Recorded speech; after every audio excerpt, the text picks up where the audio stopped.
ప్రజల్ని సుభిక్షంగా నిలబెట్టాలి. ఇదే ధ్యేయం మా ముందుంది.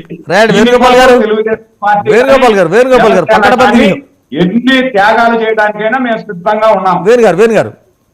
వేణుగోపాల్ గారు వెంకట గారు, వీళ్ళు ఏదైతే మీరు వాళ్ళ పొత్తుల గురించి మాట్లాడుతున్నారు, ఆల్రెడీ అఫీషియల్ గా 137 సీట్ల తెలుగుదేశం, మిగతా సీట్లో ఏదైతే వీళ్ళు పొత్తులతో పోతున్నారో ఆ పార్టీలకు ఇచ్చేదానికి వీళ్ళు సుముఖతం అయిపోయారు. కానీ ఈ రోజు బీజేపీతో పోతామా లేదా కాంగ్రెస్ తో పోతామా అనే ఆలోచనలో ఉన్నారు.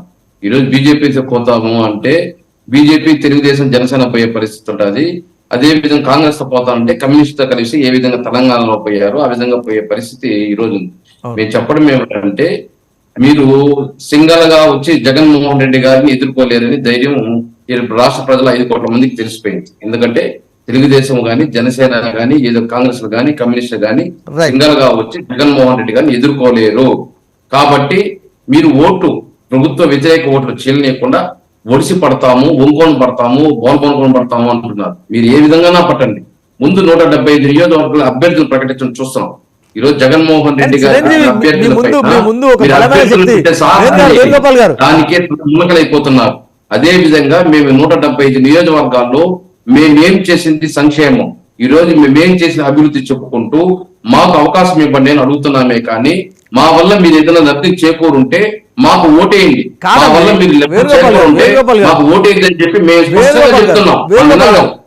లాగా మేము కలిసి పడతాం, మాకు బలం లేదు జగన్మోహన్ రెడ్డి గారి పైన, మేము ఒంగోలు పడతామని చెప్పి డైలాగ్ చెప్పలేదు.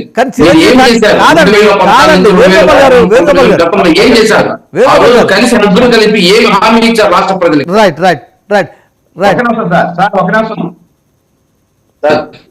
సమాధానం చెప్పు.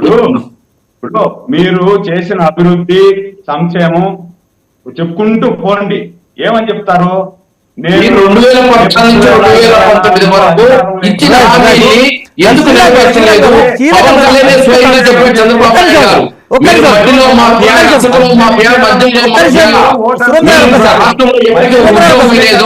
లోకేష్ మాత్రం ఒక ఎమ్మెల్సీ, అదే విధంగా ఒక మంత్రి పదవి ఇచ్చాడని చెప్పేసి పవన్ కళ్యాణ్ విమర్శించాడు.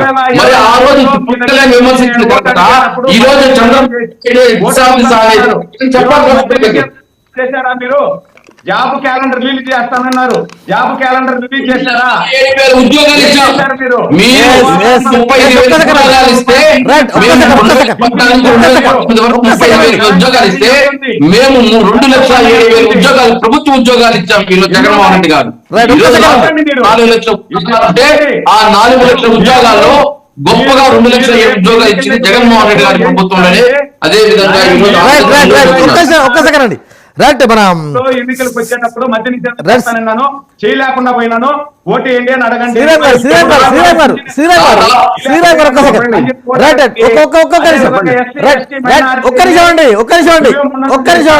అని చెప్పి ఓటు అడగండి.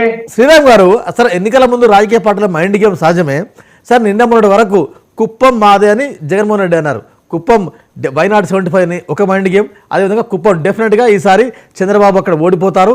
కుప్పం ఎందుకంటే మున్సిపాలిటీలు, సర్పంచ్లు అన్నీ వైసీపీకి వచ్చాయి కాబట్టి డెఫినెట్గా కుప్పం మాదే అని వైసీపీ అన్నారు. కానీ నిన్న కడపకెళ్ళి పులివెందుల ఈసారి టీడీపీదే అని చంద్రబాబు అన్నారు. ఈ అంశాన్ని ఎట్లా చూస్తారు మీరు మైండ్ గేమ్ని?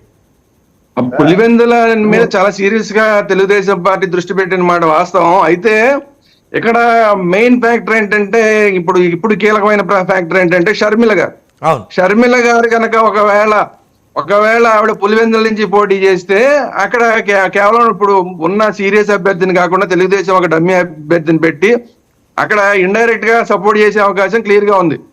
అలాగే షర్మిల గారు ఒకవేళ కడప ఎంపీగా పోటీ చేసినా కూడా ఇప్పుడు అంటే జగన్మోహన్ రెడ్డి గారు ఎక్కడ పోటీ చేస్తే అక్కడ షర్మిల గారు కనుక పోటీ చేయడానికి సిద్ధపడితే అక్కడ ఖచ్చితంగా తెలుగుదేశం పార్టీ కానీ మిగతా పార్టీలు కానీ సీరియస్ అభ్యర్థులను పెట్టకుండా డమ్మీ అభ్యర్థులను పెట్టి జగన్మోహన్ రెడ్డి గారిని టెన్షన్ పెట్టే అవకాశం ఉంది. అందువల్ల ఏంటంటే ఇప్పుడు దాకా మాత్రం ఖచ్చితంగా ఈ 2 పార్టీలు కూడా, తెలుగుదేశం ఏమో పులివెందుల మీద కాన్సన్ట్రేషన్ చేసింది, అక్కడ చాలా రెస్పాన్స్ కూడా వచ్చింది.